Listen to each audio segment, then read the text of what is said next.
Catapult Cat and Other Tales. Story 1. Another Tale. Catapult Cat lay quite still on the mat outside the greenhouse door. The early sun was warming, and it made him feel good. After a while, Catapult Cat turned over on his back so that the sunshine could warm his furry tummy. "This is great," he mewed. "I haven't had so much peace for months, one way or another." And he stretched his paws as far as they would go. This peace, however, was not to last, for who should come flouncing up the path than Cornelius the parsonage gander, trumpeting and screeching as if the world had come to an end. Cornelius ranted at the top of his voice, "I intend to get you, Pulty, for tricking your old friend," and he would have pinned Catapult Cat to the earth. However, Catapult Cat leaped like lightning and landed on the ridge of the greenhouse roof. Cornelius the parsonage gander was a remarkable bird, with whom he had up until now been the best of friends. This strange behaviour was rather frightening, so Catapult Cat decided to wait a while before he began any conversation with him. "It's no use hiding, Pulty," spluttered Cornelius. Catapult Cat smiled as he watched the parsonage gander getting more agitated. "I'm up here on the roof," called out Catapult Cat. "Oh, that's where you are, is it? Well, come down here while I give you a piece of my mind." He stabbed a pane of glass with his broad beak, and it shattered into 1,000 pieces. "Not likely," replied Catapult Cat. "In your present state of mind, you are a very dangerous bird. And, do you know, you are trespassing? They'll have you in the pot. I'll lose a friend, and your friends at the parsonage will be very sad. Can't you see how foolish it is to lose your temper? I won't come down until you tell me quite calmly what is causing you so much distress," he inquired from his lofty position. But the grumpy old gander was already halfway down the path, when who should come along from the opposite direction but the gardener, pushing his wheelbarrow filled with his garden tools. Catapult Cat waited to see what would happen when he saw the broken glass.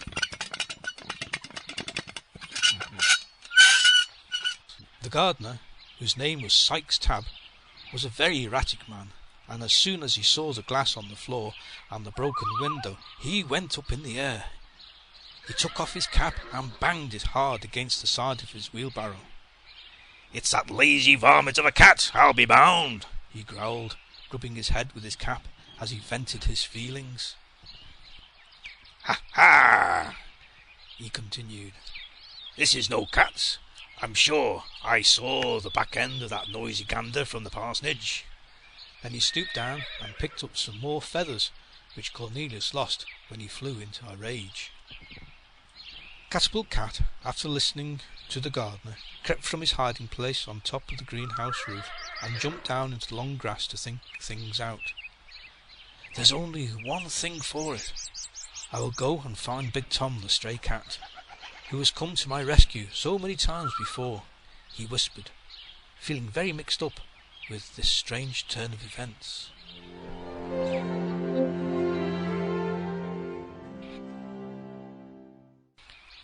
It was the same Big Tom who had fallen in love with Scottish Lilly that had caused so much havoc to us all just about a year ago. Big Tom, the stray, always slept in the morning. He had made his home in the boathouse down by the river. This thought stirred Catapult Cat to make his own way down to the boathouse to see Big Tom. He would know the latest news. It was a beautiful morning as Catapult Cat made his way down to the boathouse. The grasses had grown long and were waving gently. This is an excellent cover for him, as he was to pass close by to the parsonage. The path down to the boathouse was well worn, and many an animal meeting had been held by its ancient walls.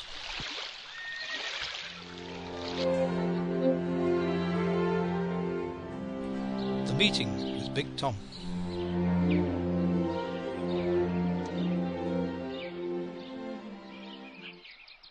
When Catapult Cat arrived at the boathouse, it was locked up. He walked around the decaying timbers and found he could enter a broken window.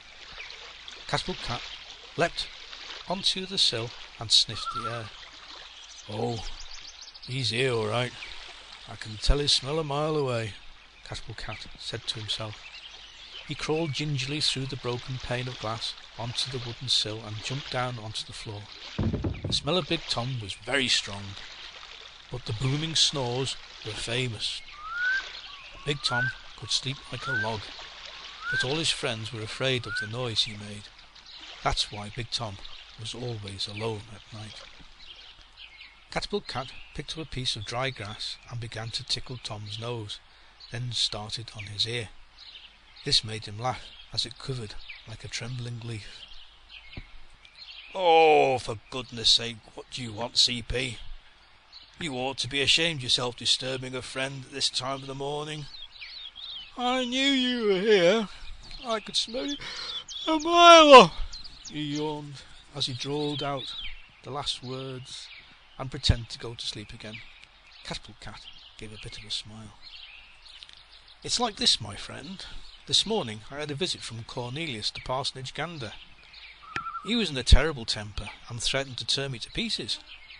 I don't know what the matter is, but I would be glad if you'd keep an ear to the ground and let me know what all the fuss is about," he said, trying to coax his friend into some kind of interest in the situation. Big Tom opened his eyes and sat up with a start. "Did you say Cornelius? My word! I'll do anything to get my own back on that noisy, gossiping goose. I have simply not bothered with anyone since my Scottish leave was hounded out of the district by that bunch of feather dusters. Leave things to me. I'll let you know by this evening what all this row is about. You can go now, CP. I'll see you at the greenhouse about 2 o'clock. Now leave me alone while I finish my sleep." And without another word, Big Tom started making rude snoring noises.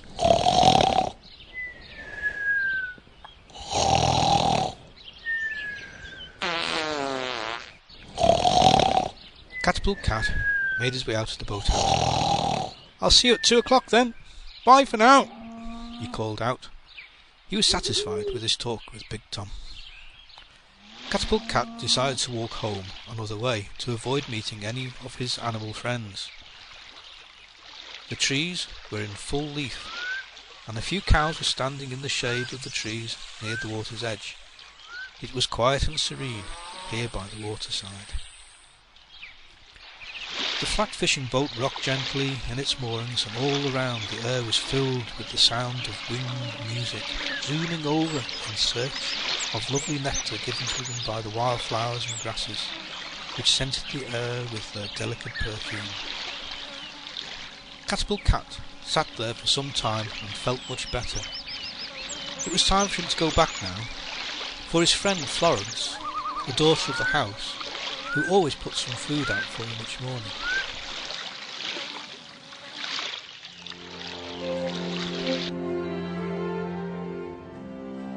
Florence was waiting for him as he came up the path towards the greenhouse. She ran and picked him up in her arms and smoothed his coat with her soft hands. "Where have you been, my pussy cat? I've been looking everywhere for you," she sighed. Catapult gave her a purr of contentment. "Sorry I can't stay, pussy, but it's time for school," Florence said to him, putting him gently down on the floor and waved him goodbye. Catapult Cat walked towards his bowl to enjoy the warm milk, when he was startled by the harsh voice of Sykes Tab, the gardener. "Clear off!" he brawled. "You no good cat! You are spoiled here!" And so saying, he threw a piece of soil which hit Catapult Cat on the backside. Catapult Cat was quite different from other cats and continued drinking his milk as if nothing had happened. "Oh, you're right one here, haven't we?" and made a grab for him. "This is great!" chuckled Catapult Cat. "I'll enjoy this!" and he gave one of his famous jumps and landed on the greenhouse roof. Sykes Tab stumbled, but managed to turn round quickly in an effort to see where Catapult Cat had gone to, and not being able to see him, walked slowly back to his wheelbarrow. Catapult Cat could see from his elevated position that he had a distinct advantage over Sykes Tab. There was a besom resting on the wheelbarrow. Catapult Cat seized the opportunity and jumped on the end of the handle of the besom. The besom flew at such an angle that it hit Sykes Tab in the tummy, and there was poor Sykes Tab sitting in a bowl of milk that was half full. Sykes Tab was so dumbfounded he sat there in a daze. Catapult Cat meanwhile made a hasty retreat and kept out of the way until it was time for Sykes Tab to go home. It was about 1 o'clock when Catapult Cat saw the gardener trundling his wheelbarrow down the garden path. "Time for action," mewed Catapult Cat, and gave 2 mighty springs and landed on the back door of the house, and soon made short work of the fish and potatoes that had been left for him. The guard dog outside didn't take any notice of Catapult Cat. He lifted his head, twiddled his ears, looked intently, and let his head rest once again on his paws with a hefty kind of snort. Catapult Cat wondered if the guard dog had heard any rumours from the parsonage, and walked just near enough to ask him a question. "Hey, guard dog, have you heard any rumours about Cornelius the parsonage gander?" Catapult Cat had barely got the words out of his mouth before the fiendish brute made a rush for him and nearly exploded with a snarl. He was so frightened that he gave a spectacular jump and found himself quite close to the greenhouse, where he lay down petrified for a long time. 2 o'clock came, and there was not a sight or smell of Big Tom. Everything seemed to be going wrong one way or another. Catapult Cat tried to work out how things had gone wrong. First there was Cornelius, secondly the gardener, thirdly the guard dog, and to cap it all, Big Tom was late. Catapult Cat thought it best to stay put for the time being. He spoke his thoughts aloud. "In any event, I can't do a thing until I know what the trouble is," and gave a big sigh. At 2:30 precisely, Big Tom appeared with a big grin on his face. "Hello there, CP. Sorry I'm late. Do you remember about 6 months ago? We had a visitor from Scotland by the name of Lilly. It seems that Cornelius the parsonage gander found out that you had cared for her instead of sending her home." Big Tom paused. "I know that," said Catapult Cat. "All the kittens were found good homes by the little girl who looks after me. That's nothing to make a fuss about." "Oh my," sang Big Tom. "Just wait till you hear Mrs. Mac the cook. She's been rabbiting to the parson about the plague of mice that have been having in the kitchen. It seems that one of the neighbours gave her a cat she had taken from your mistress. Of course, the little creature proved to be the best mouser that Mrs. Mac has ever had, and she was pampering her so much that Mrs. Mac forgot to feed all the other animals at the parsonage, and your friend Cornelius has stirred up a revolt. He is convinced that the mouser is Scottish Lilly. Now the poor cat is in a prison. For the moment she shows her head outside the door, the rooster and the terrier torments her so much the poor creature has to hide or driven out of the parsonage. Perhaps you can think of something to save the situation," suggested Big Tom, gazing at Catapult Cat rather comically.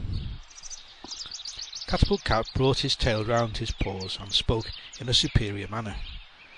"Give me a little time and I'll come up with something, and I'll see you tonight." "Well, all right, but don't leave it too late. You know what I'm like if I'm tired," wheezed Big Tom with a stretch. "I'll soon come up with some ideas," said Catapult Cat. "But I'm sure to need your help, Big Tom. Thank you for getting all the news."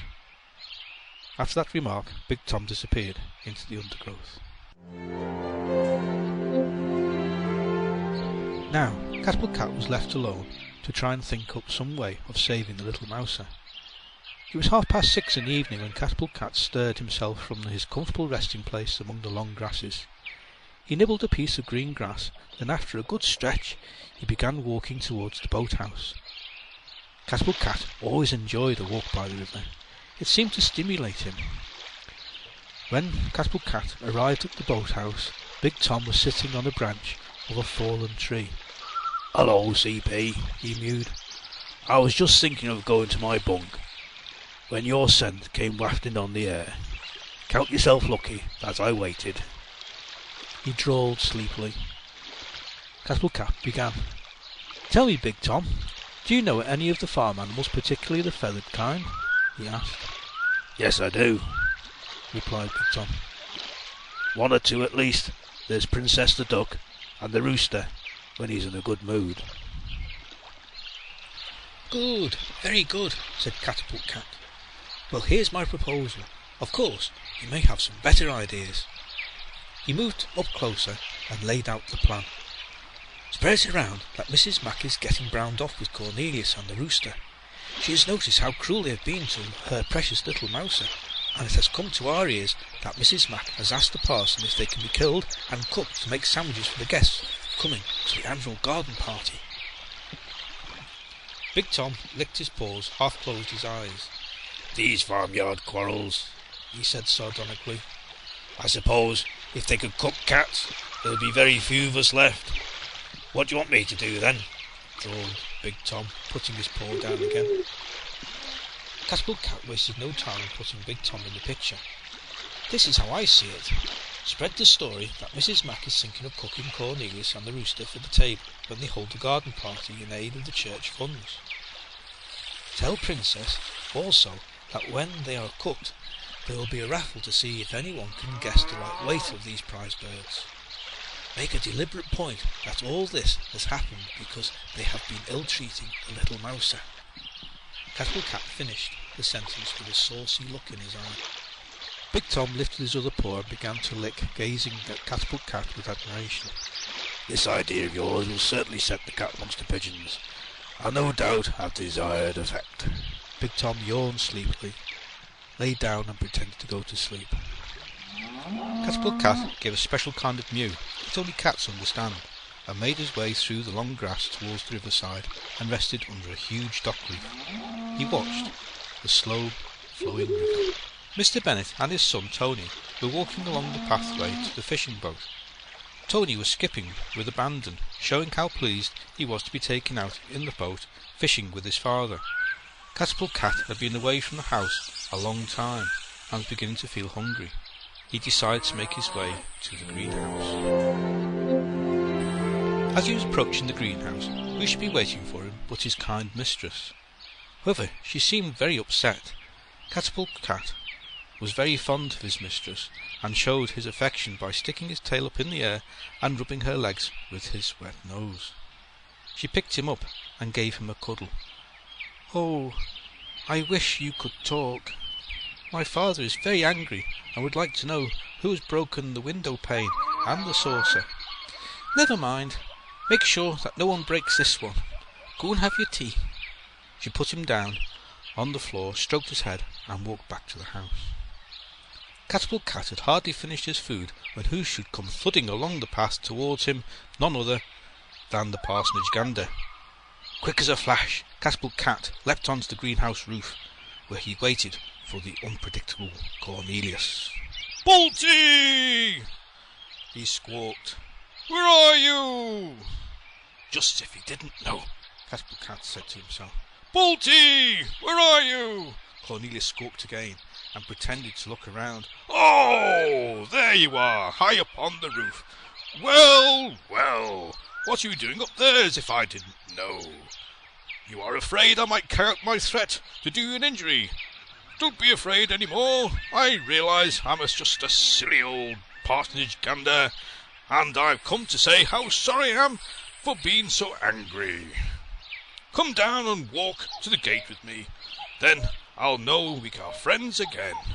Cornelius shook his whole body as he trumpeted these last remarks. "I don't know whether I can trust you, Cornelius. You're as changeable as the wind," Catapult answered hesitantly. "Well, I want to tell you the news from the parsonage, and you'll never find out up there. Life is full of surprises. But you don't want to hear? I'll go. And you'll be sorry, because you'll never see me again, wheezed Cornelius sadly. All right then, said Catapult Cat soothingly, and jumped down from the greenhouse roof about a yard away from the gander. I haven't got long to stay, muttered Cornelius. It's getting dark and I've got to get back to guard the parsonage. I don't know what they'll do without me, he complained as he waddled towards the gate. Because Cornelius looked so sad, Catapult Cat decided to take a chance and listen to what he had to say. He caught him up. I would like to hear the news, he said. Cornelius began his tale of woe. The rumour's going round that Mrs. Mac, the cook, is going to put an end to your old friend Cornelius. My days are numbered, so they say.